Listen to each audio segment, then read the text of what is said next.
Tschichold was a German graphic designer, typographic creator, college professor, and artist who made a contribution to graphic design, lettering, marketing, and many more faculties.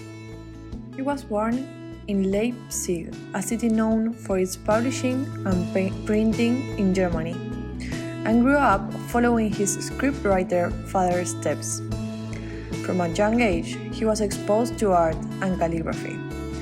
At 17 years old, he attended the Academy of Graphic Arts and Book Production, where he was taught by Hermann del Tschichold. At age 21, he was invited to teach as a professor there.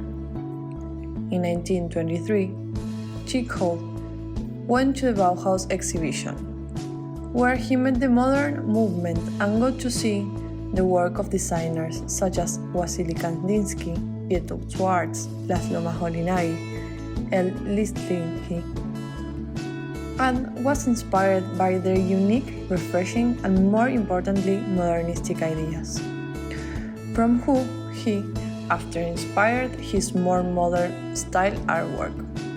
After the exhibition, he started to experiment to break the rigid schemes of conventional typography and started rejecting traditional fonts and symmetrical compositions, and instead embracing sans-serif typefaces, geometric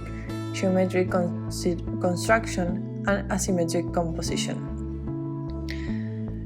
In 1925, he published an article in Typographic Mitteilungen magazine called The Elementary Typography, where he explained his own principles and beliefs towards art and calligraphy.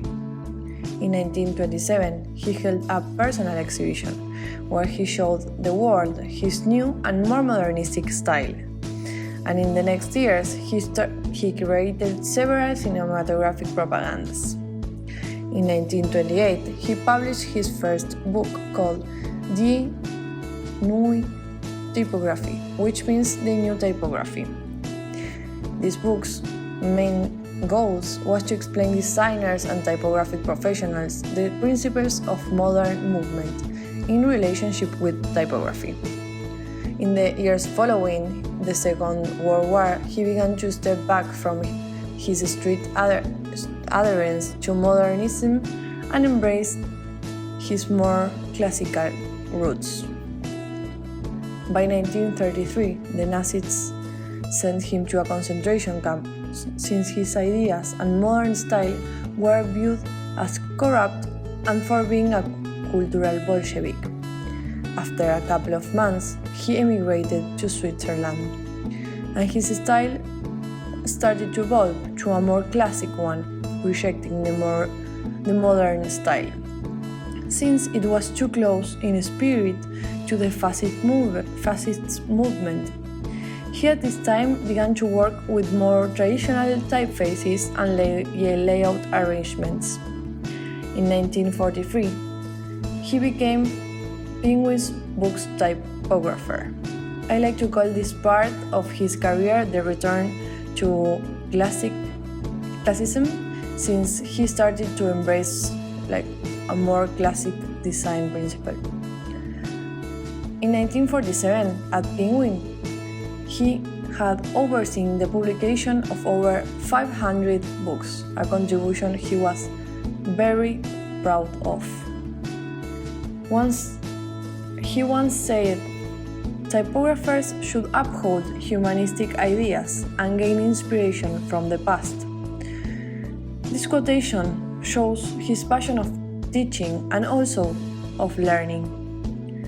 Depicts how important he thought the knowledge from the past is to create the future, but from the research I got to understand that the passion he felt for art and typography was also carries the weight of his ideas, and he tries to show the world the things he supported along the years of his life with his work. In 1949, he created Sabon, a beautiful and elegant typeface, still nowadays. Tschichold once said, "Certainly not the most legible typeface when set in quantity, let alone readable. Good typography has to be perfectly legible, and, as such, the result of intelligent planning." His desire for readability led him to create Savon. This is the last piece of his work. To conclude this presentation, I wanted to read yet another quotation from the artist, and it's this: "White space is to be regarded as an active element, not a passive background."